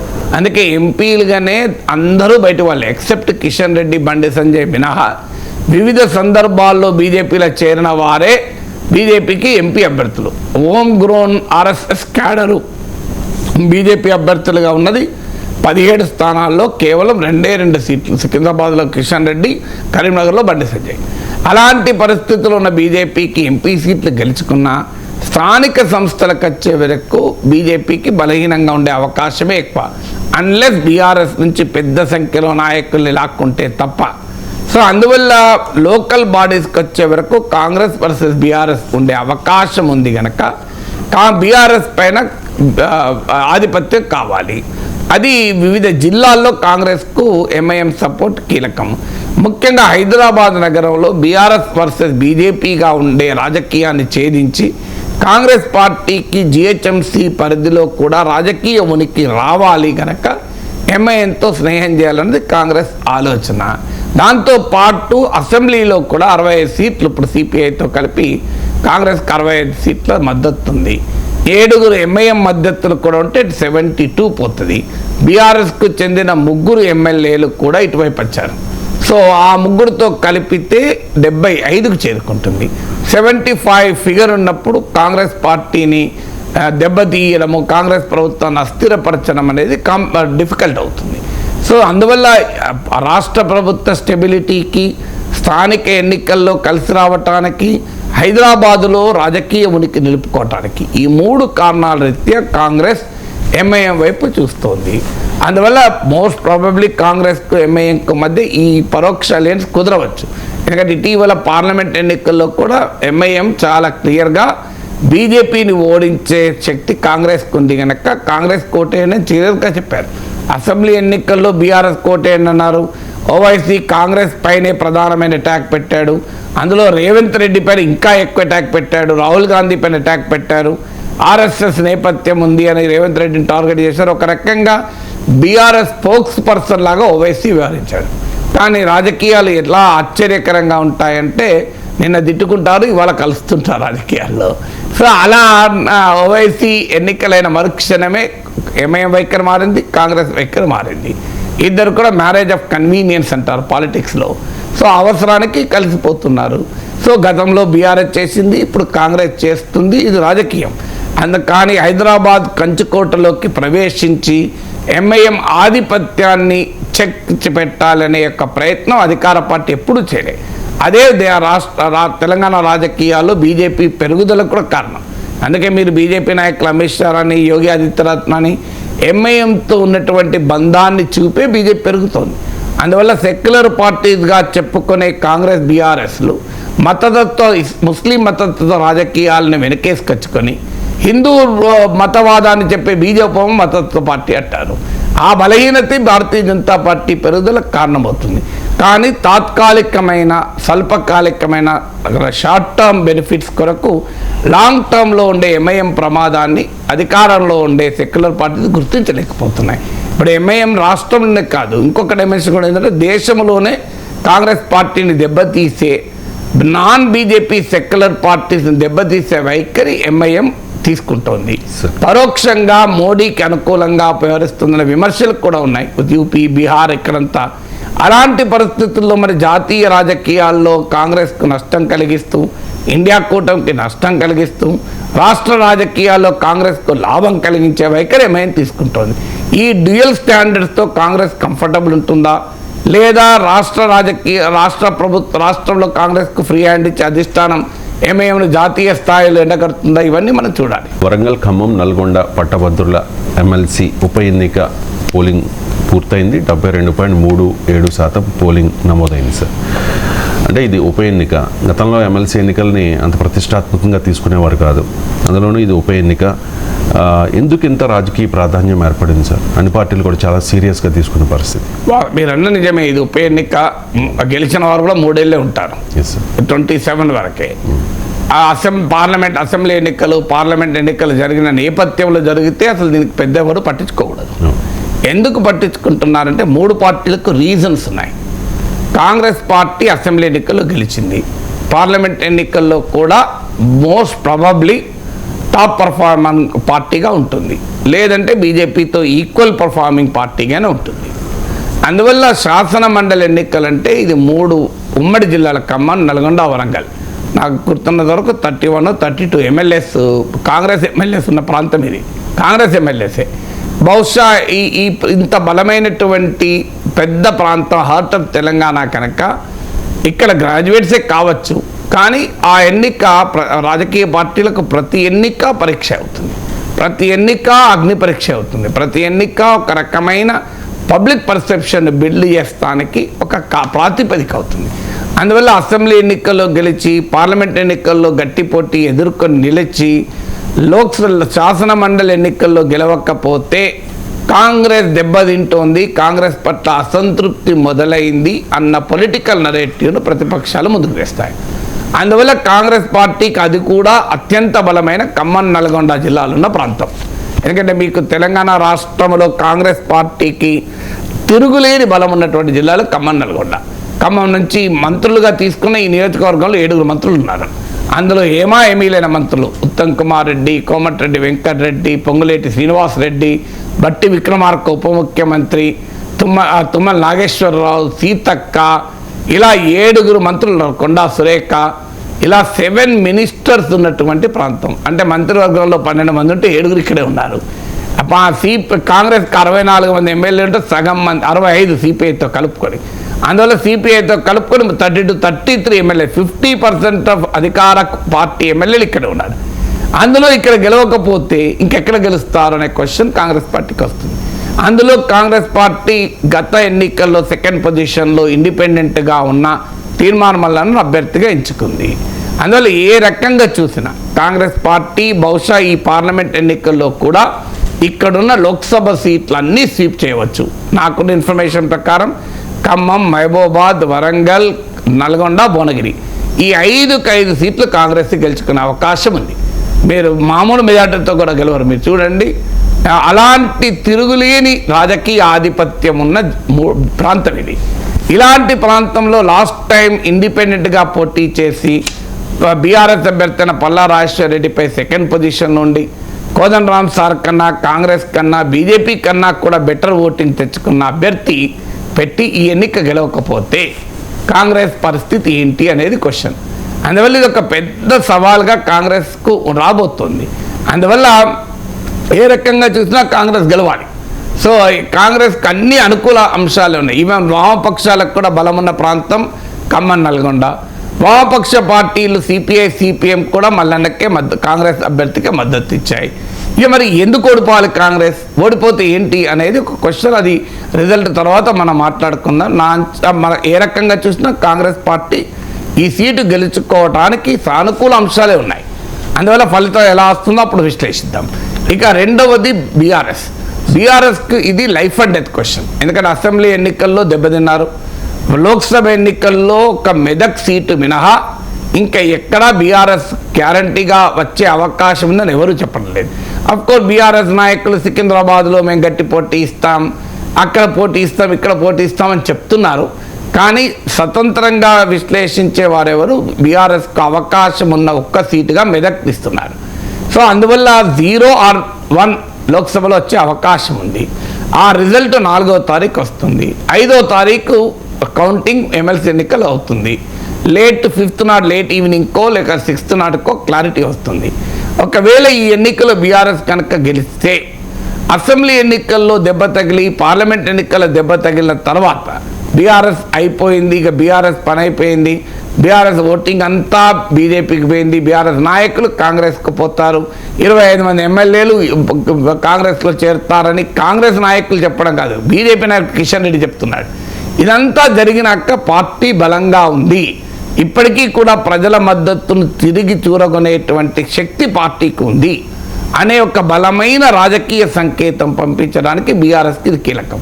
అందుకే బీఆర్ఎస్ సర్వశక్తులు వడ్డీ ఈ ఎన్నికల్లో రంగంలో దిగింది.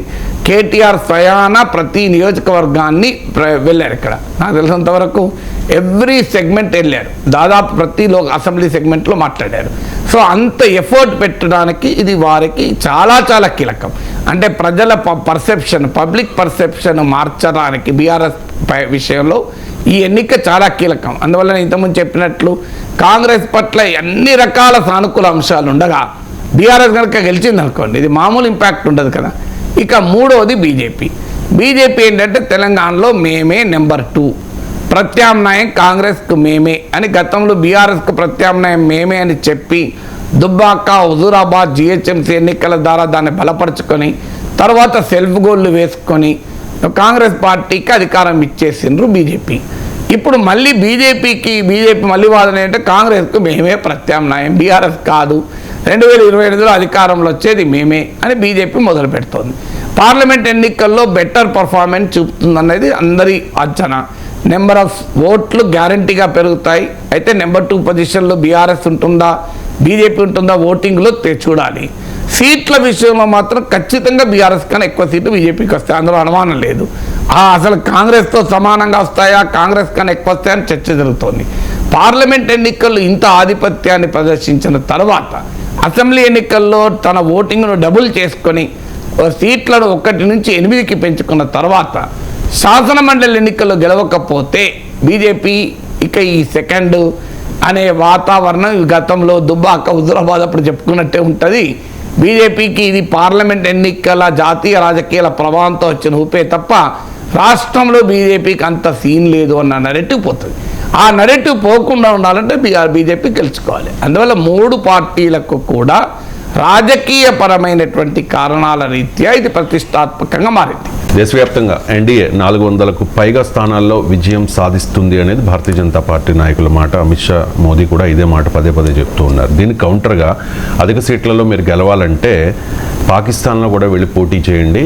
కేరళ, తమిళనాడులో మీకు 1 సీటు కూడా రాదు. గుజరాత్, రాజస్థాన్, ఢిల్లీ వంటి రాష్ట్రాలు 2019 ఎన్నికల్లో స్వీప్ చేశారు. కానీ అక్కడ సగం కూడా వచ్చే అవకాశం లేదు అని రేవంత్ రెడ్డి కామెంట్ చేశారు. దాంతోపాటు మతతత్వ శక్తులు గెలిస్తే దేశానికి ప్రమాదమని ఎద్దేవా చేశారు. నిజంగా భారతీయ జనతా పార్టీ గెలిస్తే దేశానికి ప్రమాదమా? మతతత్వ శక్తులు గెలిస్తే ప్రమాదం అనే అంశం దేశ ప్రజలు అంగీకరించాలంటే ఒక నికార్సైన సెక్యులరిజాన్ని కాంగ్రెస్ ప్రదర్శించాలి. కానీ ప్రదర్శిస్తోందా? ముఖ్యమంత్రి రేవంత్ రెడ్డి కేరళకి ఎందుకు వెళ్ళాడు? ఐయుఎంఎల్ నాయకుడు రాసిన పుస్తకాన్ని ఆవిష్కరించడానికి వెళ్ళాడు. ఐయుఎంఎల్ అంటే ఏంటి? ఇండియన్ యూనియన్ ముస్లిం లీగ్. పేరులోనే ముస్లిం లీగ్. ఇంతకన్నా మతతత్వ రాజకీయం ఇంకేదైనా ఉంటుందా? సో పేరులోనే ముస్లిం లీగ్ పెట్టుకున్న పార్టీ నాయకుడి పుస్తకావిష్కరణకు రేవంత్ రెడ్డి వెళ్ళాల్సి వచ్చింది. ఎందుకంటే వాళ్ళ అధిష్టానం ఆదేశం కనుక ఆయన వెళ్ళాడు. ఇష్టమున్నా లేకపోయినా వెళ్ళక తప్పదు కదా. ఇష్టం లేదని నేను అంటలేను, బట్ వెళ్ళక తప్పదు. ఇక రాష్ట్రంలో ఎంఐఎంతో మనం మాట్లాడుకుంటున్నాం, పత్రికల్లో వస్తుంది. ఎంఐఎం కాంగ్రెస్ మధ్య దోస్తీ చిగురిస్తోంది. స్థానిక సమరంలో ఎంఐఎం కాంగ్రెస్ కలుస్తుంది అని మజ్లిస్ ఇత్తహాదుల్ ముస్లిమీన్. సో మజ్లిస్ ఇత్తహాదుల్ ముస్లిమీన్తో పొత్తు పెట్టుకుంటారు. ఇండియన్ యూనియన్ ముస్లిం లీగ్తో కాంగ్రెస్ పొత్తు పెట్టుకుంటుంది. హిందువులకు రాజకీయం చేస్తామన్న బీజేపీని వ్యతిరేకిస్తారు. ఈ డిప్లిసిటీ బీజేపీ పెరుగుదలకు కారణం. సెక్యులర్ పార్టీస్గా చెప్పుకునే పార్టీలు ఆడుతున్నటువంటి ఈ మైనారిటీ ఓట్ బ్యాంక్ రాజకీయం, మైనారిటీ అపీజ్మెంట్ పాలిటిక్స్, సంతుష్టీకరణ రాజకీయాలు అంటారు. అందుకే మోడీ లాంటి వాళ్ళు చెప్తున్నారు ఆ ఇండియా కూటమిది తుష్టీకరణ, మాది పుష్టీకరణ అని. ఎందుకు చెప్తున్నారంటే ఇంత మంచి అవకాశం మీరే ఇస్తున్నారు కదా. సో ముస్లిం మతతత్వం అవుతుంది, హిందూ మతతత్వం అవుతుందా? ముస్లిం మతతత్వమేమో సెక్యులరిజమా? ఇది ఒక్క కాంగ్రెసే కాదు, మీరు సెక్యులర్ పార్టీస్ అన్నీ చేసే పనే ఇది. బీఆర్ఎస్ కూడా ఏం చేసింది? బీజేపీ ఏమో మతతత్వ పార్టీ అని కేసీఆర్ విమర్శించారు. పక్కన ఓవైసీని పట్టుకొని ఎంఐఎం మిత్రపక్షం అని చెప్తూ, మీరు బీజేపీ మతతత్వ పార్టీ అయితే ఎంఐఎం సెక్యులర్ పార్టీ ఎట్లయితే నాకు అర్థం కాదు. పేరులోనే ముస్లిమీన్ అని పెట్టుకుంటుంది. ముస్లిం రాజకీయాలు తప్ప వేరే రాజకీయమే చేయదు. ముస్లిం రాజకీయాలు చేసే పార్టీ ఏమో సెక్యులర్ పార్టీ. హిందూ రాజకీయాలు చేసే పార్టీ మతతత్వ పార్టీ అవుతుందా? ఇది బీఆర్ఎస్ అయినా కాంగ్రెస్ అయినా ఆన్సర్ చెప్పాలి. దేశమంతటా అప్పుడు మమతా బెనర్జీ బెంగాల్లో ముస్లిం మతవాద రాజకీయాలు చేస్తారు. ఉత్తరప్రదేశ్లో Samajwadi party MY combination, Muslim Yadav combination. బీహార్లో ఆర్జేడీ ముస్లిం యాదవ్ కాంబినేషన్. దేశమంతటా ముస్లిం ఓటు బ్యాంకు కొరకు మైనారిటీ ముస్లిం కమ్యూనల్ పాలిటిక్స్కు సపోర్ట్ చేస్తూ మేము సెక్యులర్ పార్టీసు, బీజేపీ మతతత్వ పార్టీ అంటే బీజేపీ అడుగుతున్న సూటి ప్రశ్న, హిందువులే మతోన్మాదులా, ముస్లింలు మతోన్మాదులు కాదా? సో హిందువుల ప్రయోజనాలకు నిలబడితే మతతత్వం అవుతుందా, ముస్లింల ప్రయోజనాలు నిలబడితే లౌకిక తత్వం అవుతుందా అని బీజేపీ అడుగుతోంది. ఈ ప్రశ్న కోట్లాది మంది భారత ప్రజలు కన్విన్స్ చేస్తోంది కనుకనే భారతీయ జనతా పార్టీ ఇంత బలీయమైన శక్తిగా మారింది. మీరు ఒక యోగి ఆదిత్యనాథ్ ఇంకెవరన్నా ఏదైనా అభ్యంతరకరమైన మాట ముస్లింల గురించి మాట్లాడితే లౌకిక పార్టీలు మామూలుగా అటాక్ చేయవు. అన్యాయం, దేశ ప్రజాస్వామ్యం మంట గలుస్తోంది, సెక్యులరిజం మంట గలుస్తోంది అని జెండాలు పట్టుకుని ఇందిరా పార్క్ దగ్గరికి పరుగులు తీస్తారు. అదే అక్బరుద్దీన్ ఓవైసీ హిందూ దేవుళ్ళ పైన నోటికొచ్చినట్టు మాట్లాడితే ఎవరైనా ధర్నాలు చేశారో సెక్యులర్ పార్టీస్. పైగా బీఆర్ఎస్ ప్రభుత్వం ఆయనకి క్లీన్ చిట్ ఇచ్చేసి ఆయన దోషే కాదని చెప్పారు. వీడియోలు ఉన్నాయి. దోషెట్లా కాదండి, ఒక ఓపెన్గా వీడియోల్లో ఉండగా ఆయన భయంకరంగా హిందూ దేవుళ్ళ గురించి మాట్లాడింది. ఆయన ఎందుకు శిక్ష పడదు? విచిత్రం ఏంటంటే దాన్ని బీజేపీ కూడా కట్టే తీసుకోదు. ఎందుకంటే అది పబ్లిక్ డొమైన్లో అలా ఉంటే శిక్ష పడితే బీజేపీకి నష్టం. శిక్ష పడలేదనుకో దాన్ని చూపెట్టి హిందువుల ఓట్లు తెచ్చుకోవచ్చు. అది బీజేపీ రాజకీయం. ఎందుకంటే మీకు బీజేపీ కూడా అక్బరుద్దీన్ ఓవైసీ విషయంలో ఒక పెద్ద ఉద్యమం చేసింది ఎక్కడా కనబడదు. మీకు గమనించండి, హిందూ దేవుళ్ళ పైన అక్బరుద్దీన్ ఓవైసీ అన్నాడని చెప్పి వాడుకుంటారు తప్ప రాజకీయంగా. మరి రోడ్డు మీద పడి అక్బరుద్దీన్ ఓవైసీ అరెస్ట్ కోసం ఎందుకు పోరాడరు? బీజేపీ పోరాడదు. ఇక్కడ బీజేపీకి కావాల్సింది కూడా లౌకిక పార్టీ లాంటి చెప్పుకునే పార్టీలు ముస్లిం మతవాద రాజకీయ నాయకులకు సహకరిస్తే అది తమకు ఉపయోగపడుతుంది. ఇలా హిందూ ముస్లిం పాలిటిక్స్ తప్ప ఇంకేం లేదు. అందువల్ల మీకు క్లియర్గా భారతదేశంలో సెక్యులర్ పార్టీస్ చేస్తున్న పొరపాటు. మతోన్మాదం అంటే అది మతోన్మాదమే. అది హిందూ మతోన్మాదమైనా, ముస్లిం మతోన్మాదమైనా, సిక్ మతోన్మాదమైనా, క్రిస్టియన్ ఫండమెంటలిజం అయినా, ఏ రకమైన ఫండమెంటలిజం అయినా సెక్యులరిజానికి ఛాలెంజ్. మైనారిటీ మెజారిటీ అనే ప్రశ్నే లేదు. కొన్ని సందర్భాల్లో మైనారిటీ ఫండమెంటలిజం మరింత ప్రమాదకరంగా ఉంటుంది. ఇస్లామిక్ మతోన్మాదం ఉన్న చోట ప్రపంచంలో ఏం జరుగుతుందో మనం చూడడం లేదా? ఇరాక్లో ఏం జరిగింది, ఇరాన్లో ఏం జరుగుతోంది, సౌదీ అరేబియాలో ఎలా ఉంది? మీరు ప్రపంచంలో ముస్లిం మతోన్మాదం ఉన్న ఎక్కడైనా శాంతి, సుస్థిరత, అభివృద్ధి, లౌకికతత్వం, ప్రజాస్వామ్యం ఉన్నదా నాకు చెప్పండి. ఎక్కడైనా ప్రపంచంలో ఎక్కడైనా ముస్లిం మతతత్వము, మతోన్మాదం రాజ్యమేలుతున్న చోటల్లా డెమోక్రసీ, సెక్యులరిజం, లిబరల్ వాల్యూస్ అసలు ఎక్కడ కనబడవు. మరి అలాంటప్పుడు ఏ రకంగా ముస్లిం మతోన్మాదాన్ని సమర్థిస్తారని నాకు అర్థం కాదు. నిజంగా లౌకిక మెయిన్ స్ట్రీమ్లోకి ముస్లింలను రావాల్సింది పోయి మీరు ఐఎంఎల్, ఎంఐఎం లాంటి పార్టీలను ఎత్తినెక్కించుకొని ముస్లింలను మతోన్మాద రాజకీయాలకే పరిమితం చేసి హిందువులకు మాత్రం లౌకికవాద పాఠాలు చెప్తే హిందువులు అంగీకరిస్తారా? ఇప్పుడు అదే భారతీయ జనతా పార్టీకి అడ్వాంటేజ్ అయింది. ఈ నిజం ఉన్నట్టుగా చెప్తే నాగేశ్వర్ కూడా బీజేపీకి అనుకూలంగా మాట్లాడుతున్నారు అంటారు. నేను వాస్తవాలు చెప్తాను. నాకు సత్యమేవ జయతే నమ్మేవాడిని. వాస్తవం ఏదో ఉన్నట్టుగా చెప్పాలి. ఇది వాస్తవం కాదో చెప్పండి. బీజేపీని పెంచుతున్నది సోకాల్ సెక్యులర్ పార్టీస్ అనుసరిస్తున్న minority appeasement, minority vote bank politics కదా ఇది. మరి దేశమంతా కాషాయమయం చేయాలి అనేది భారతీయ జనతా పార్టీ టార్గెట్. ఇటువంటి టార్గెట్ పెట్టుకోవడం తప్పేమీ కాదు. కానీ ప్రజాస్వామ్యయుతంగా ఎన్నికైన ప్రభుత్వాలని అనైతికంగా కూల్చే ప్రయత్నం జరుగుతోంది అనేది కేజ్రీవాల్ అండ్ ప్రియాంక గాంధీల ఆరోపణ. హిమాచల్ సర్కార్ని కూల్చేందుకు ఒక్కో ఎమ్మెల్యేకు 100 కోట్లు ఆఫర్ చేశారు అని ప్రియాంక గాంధీ ఆరోపణలు చేశారు sir. And Delhi CM Kejriwal అయితే పంజాబ్లో ఆప ప్రభుత్వాన్ని కూలుస్తామని బెదిరిస్తూ ఉన్నారు అని చెప్పి భారతీయ జనతా పార్టీ అటువంటి ప్రయత్నం చేయగలుగుతుంది. ఇప్పుడు 6 కాంగ్రెస్ ఎమ్మెల్యేలు బీజేపీలో చేరారు. ఇంతకన్నా ఎక్కేం ఎగ్జాంపుల్ హిమాచల్ ప్రదేశ్లో. సార్ హిమాచల్ ప్రదేశ్లో రాజ్యసభ ఎన్నికల సమయంలో కాంగ్రెస్ పార్టీ అభ్యర్థికి వ్యతిరేకంగానే కాంగ్రెస్ ఎమ్మెల్యేలు ఓటు వేసి తర్వాత బీజేపీలో చేరారు. ఇది కళ్ళ ముందు కనబడ్డది కదా. ఇంకా బీజేపీ ఆపరేషన్ లోటస్ ఇంకా వేరే ఉదాహరణకు కావాలా? మీకు ఆమ్ ఆద్మీ పార్టీకి చెందిన నాయకుల్ని పంజాబ్లో బీజేపీ టార్గెట్ చేసి తన వైపు తిప్పుకుంటోంది కదా క్లియర్గా. సో అది చాలా స్పష్టంగా కనబడుతుంది కదా మీకు పంజాబ్లో. ఇది ఒక్క పంజాబ్, హిమాచల్, కర్ణాటకలో ఏం చేశారు, మహారాష్ట్రలో ఏం చేశారు, అరుణాచల్ ప్రదేశ్లో ఏం చేశారు, ఇది దేశమంతా జరుగుతున్న పరిణామం కాదు. మధ్యప్రదేశ్లో ఏం చేశారు, రాజస్థాన్లో ఏం చేయాలని ప్రయత్నించారు, ఉత్తరాఖండ్లో ఏం చేశారు. ఇందులో కర్ణాటకలో సక్సెస్ అయ్యారు, మధ్యప్రదేశ్లో సక్సెస్ అయ్యారు, మహారాష్ట్రలో ఏకంగా ప్రతిపక్షాలను చీల్చేశారు, శివసేనను చీల్చారు, ఎన్సీపీని చీల్చారు, మీకు లోక్ జనశక్తిని బీహార్లో చీల్చి ఉపయోగించుకున్నారు. సో అందువల్ల దేశమంతటా జరుగుతున్నటువంటి పని ప్రతిపక్ష ప్రభుత్వాలు ఎక్కడ ఉంటే అక్కడ వాడ ఎమ్మెల్యేలను లాక్కొని వారిని తమ వైపు తిప్పుకొని అప్రజాస్వామికంగా ప్రభుత్వాలను కూలుస్తున్న తతంగా చూస్తున్నాం. 2018లో ప్రజలు మధ్యప్రదేశ్లో ఎవరికి అధికారం ఇచ్చారు? బీజేపీకి ఇచ్చారు అధికారం. ఇచ్చింది అధికారం కాంగ్రెస్, కానీ అధికారంలో ఉన్నది ఎవరు? బీజేపీ. కర్ణాటకలో బీజేపీని 2018లో ప్రజలు ఓడించారు కదా. ఓడితే అధికారం ఇచ్చింది ఏ పార్టీకి స్పష్టంగా ఇవ్వకపోవచ్చు, కానీ కాంగ్రెస్, జేడీఎస్ కలిసి పోస్ట్ పోల్ కోalition ఏర్పడ్డారు. బీజేపీ ప్రభుత్వాన్ని ఓడించింది కర్ణాటక సమాజం, కానీ అధికారంలో తర్వాత ఉన్నది ఎవరు? బీజేపీ. సో సో ఇలా దేశమంతటా జరుగుతున్న పరిణామం కదా. ఢిల్లీలోనైతే మేయర్ ఎన్నికలో ఆప్కు క్లియర్ మెజారిటీ ఉన్నా కూడా మేయర్ కాకుండా అడ్డుకుంటే సుప్రీంకోర్టుకు పోయి తెచ్చుకున్నారు కదా. చండీగఢ్లోనైతే ఏకంగా కాంగ్రెస్ ఆమ్ ఆద్మీ పార్టీ మెజారిటీ ఉంటే రిటర్నింగ్ ఆఫీసరే బ్యాలెట్ పేపర్లను ట్యాంపర్ చేస్తూ వీడియో కెమెరాలకు దొరికితే అది సుప్రీంకోర్టులో ప్రదర్శిస్తే సుప్రీంకోర్టే ఆశ్చర్యపోయి ఎన్నికలు రద్దు చేయడం కాదు, ఆమ్ ఆద్మీ పార్టీ అభ్యర్థిని ఎన్నికైనట్టు ప్రకటించింది సుప్రీంకోర్టు. ఇది ప్రజాస్వామ్యానికి అత్యంత ప్రమాదం అన్నారు. ఇంత బహిరంగంగా దేశవ్యాప్తంగా జరుగుతున్న తతంగం కదా. అందువల్ల పంజాబ్ హిమాచల్ ప్రభుత్వాన్ని కూల్చడానికి ఆపరేషన్ లోటస్ పనిచేస్తుంది అంటే ఆశ్చర్యపడాల్సింది లేదు. తెలంగాణలో స్పష్టంగా కాంగ్రెస్ పార్టీ మెజారిటీ ఇచ్చాక కూడా బీజేపీ ఏమంటోంది, ఈ ప్రభుత్వం ఎక్కువ రోజులు ఉండదు, ఈ ప్రభుత్వం పడిపోతుంది, పార్లమెంట్ ఎన్నికల తర్వాత ప్రభుత్వం రోజు జోష్యాలు చెప్పడం లేదా. సో అందువల్ల ఎక్కడ దేశంలో అంతటా కూడా బీజేపీ చేస్తున్న పనే ఇది. సో అందువల్ల ఇవాళ పంజాబ్ హిమాచల్ ప్రదేశ్లో కూడా ఆపరేషన్ లోటస్ అనే ఆరోపణలు రావడానికి కారణం.